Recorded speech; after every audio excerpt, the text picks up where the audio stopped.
नमस्कार दोस्तों इस वीडियो में बात करूंगा जो इंडिया गठबंधन बना है नया और जो कांग्रेस है, ये जो राज्य विधानसभाओं के चुनाव हुए थे जिसमें भाजपा ने 3 राज्य जीते। इस जीत के बाद और जो कांग्रेस की हार के बाद, कांग्रेस हालांकि तेलंगाना राज्य जीता है दक्षिण भारत में, तो उसके बाद जो हालात बदल गए हैं उस पर दोस्तों बात है दोस्तों कि कांग्रेस खुद को एक दक्षिण भारत की पार्टी मानने लगी है। उसको लगने लगा है कि शायद उत्तर भारत में उसके लिए कोई जगह नहीं है।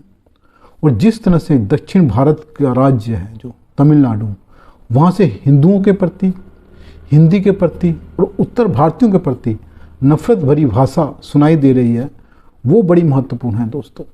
हिंदुओं को वहाँ गाली दी जा रही है, सनातन धर्म को गाली दी जा रही है और हिंदी भाषी लोगों को मूर्ख कहा जा रहा है।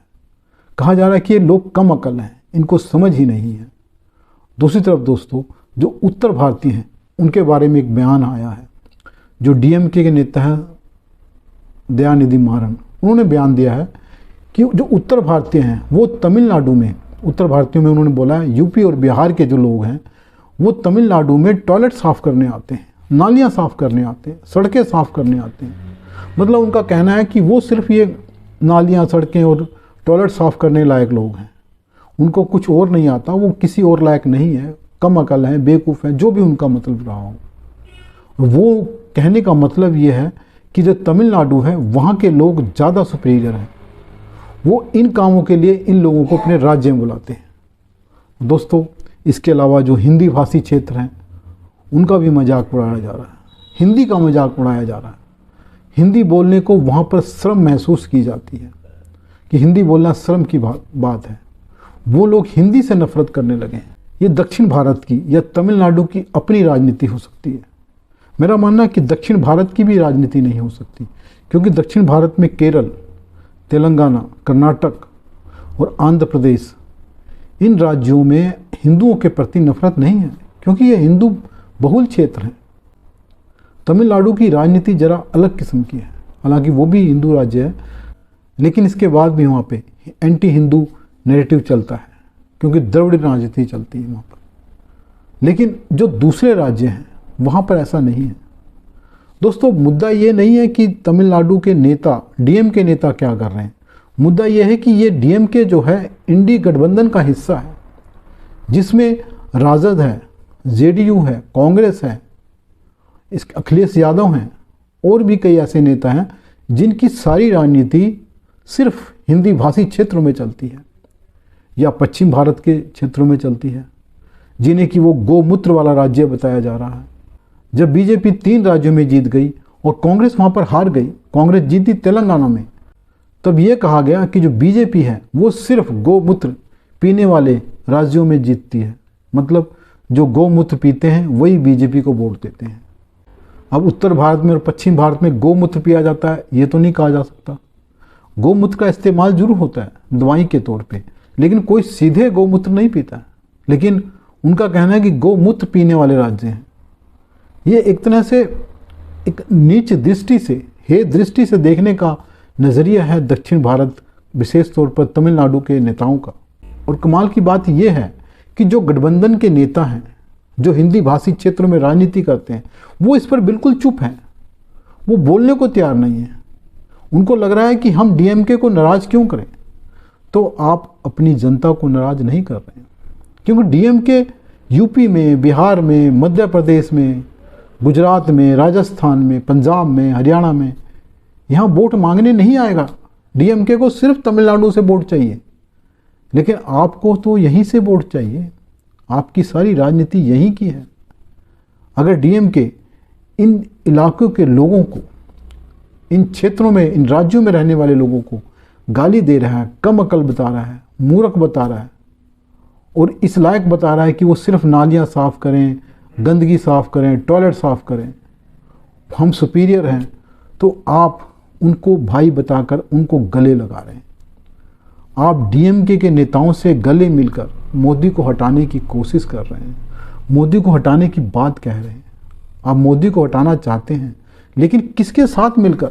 डीएमके के साथ मिलकर। आपके जो राज्य बचे हुए हैं, चाहे यूपी है, चाहे बिहार है, हालांकि वहाँ भी आपकी ताकत बहुत कम होगी। तो धीरे धीरे आप इन सब राज्यों से खत्म हो जाएंगे। तमिलनाडु में जाकर सारे राजनीति करेंगे। क्या तेजस्वी यादव, अखिलेश यादव, राहुल गांधी तो चलो वायनाड से लड़े हैं, तो ये जितने भी नेता हैं जो यहाँ पे राजनीति कर रहे हैं, राजस्थान में, यूपी में, बिहार में, मध्य प्रदेश में, गुजरात में, ये क्या सारे जाकर तमिलनाडु में चुनाव लड़ेंगे? क्या जो डीएमके है वो ही जीतने के बाद सरकार बना लेगी? तो दोस्तों, ये एक मूर्खतापूर्ण फैसला है इन सभी गठबंधन के नेताओं का। वो डीएमके को चुप नहीं करा सकते, लेकिन खुद चुप हैं। ऐसा लगता है ये अंधे हो गए, बहरे हो गए। इन्हें ना कुछ दिखाई दे रहा है, ना कुछ सुनाई दे रहा है। हाँ, राहुल गांधी केरल में वायनाड से जीते थे। उन्होंने भी एक बात कही थी कि जो दक्षिण भारत के लोग हैं वो राजनीतिक रूप से ज़्यादा समझदार हैं, उत्तर भारतीय समझदार नहीं है। उनका स्पष्ट इशारा था।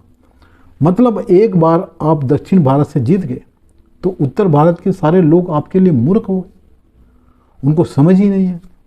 और आपके पूर्वज इंदिरा गांधी हो, राजीव गांधी हो, नेहरू जी हो, और भी कांग्रेस के जितने नेता, कांग्रेस की सरकारें बनी हैं यहीं से, उत्तर भारत से, यूपी से, बिहार से, मध्य प्रदेश से, राजस्थान से। आज अगर आप नहीं जीत रहे हैं तो ये लोग आपके लिए मूर्ख हो गए हैं, कम अकल लोग हैं, इनको राजनीति की समझ नहीं है। सारी समझ दक्षिण भारत के लोगों में है। तो राहुल गांधी का अपना ही एक चल रहा है, क्या चल रहा है पता नहीं, कि जब से वो वायनाड से जीते हैं उनको लगता है इस तरफ के सारे लोग मूर्ख हैं। हालांकि मूर्ख तो कौन है सबको पता है। दोस्तों, मेरा ये मानना है कांग्रेस को ये समझना होगा कि वो और उसके साथी तमिलनाडु में लड़कर जीतकर मोदी को नहीं हरा सकते, क्योंकि मोदी को तमिलनाडु से कोई सीट आई ही नहीं थी। वो जहाँ जीते थे वहाँ पर भी ये लोग बुरी तरह से और ज़्यादा हारने वाले हैं, क्योंकि जिन लोगों से ये वोट मांगने जाएंगे उन्हीं लोगों को गालियाँ मिल रही हैं, उन लोगों को कम अकल, बेवकूफ़ बताया जा रहा है। तो दोस्तों, मेरा ये मानना है कि कांग्रेस की जो ये हरकतें हैं और जो दूसरी पार्टियां हैं अपने ही क्षेत्रों में बुरी तरह से मार खाने वाली हैं, क्योंकि उनके ही लोगों को, जिन लोगों से इन्होंने वोट मांगनी है, उनको गालियां पड़ रही हैं, और जो गाली देने वाले हैं उनके दोस्त हैं, उनके साथ वो बैठ रहे हैं मोदी को हराने के लिए। दोस्तों, अब आप खुद ही अंदाज़ा लगाइए, खुद ही सोचिए कि ये लोग वहाँ पर भी जीत पाएंगे क्या? और ये जो सोचा जा रहा है कि दक्षिण भारत में भाजपा कमज़ोर है, तो दोस्तों जितना भी ये हुआ है, हिंदी को गाली दी गई, उत्तर भारतीयों को या हिंदुओं को गाली दी जा रही, तो वहाँ पर विरोध करने के लिए सिर्फ एक आवाज़ सुनाई दे रही है, वो है तमिलनाडु के बीजेपी के नेता के अन्नामलाई इसके खिलाफ ज़बरदस्त तरीके से लगे हुए, ट्वीट कर रहे हैं, भाषण दे रहे हैं, बाइट्स दे रहे हैं न्यूज़पेपर में, और जो टीवी चैनल्स हैं वो इसके खिलाफ लगे हुए। लेकिन कांग्रेस के वो नेता जो तमिलनाडु में हैं, जो दक्षिण भारत के दूसरे राज्यों में, वो बोल नहीं रहे हैं, उनके मुंह पे ताला लग गया। दोस्तों, मेरा मानना है कि कांग्रेस की ये हरकत इसे दूसरे भारत के दूसरे क्षेत्रों से ही साफ नहीं करेगी, दक्षिण भारत से भी साफ करेगी, क्योंकि ये जो राजनीति है सिर्फ तमिलनाडु तक सीमित है। केरल और तेलंगाना और कर्नाटक में ये चलने वाला नहीं है। वहाँ के लोगों को ये बातें पसंद नहीं आ रही होंगी।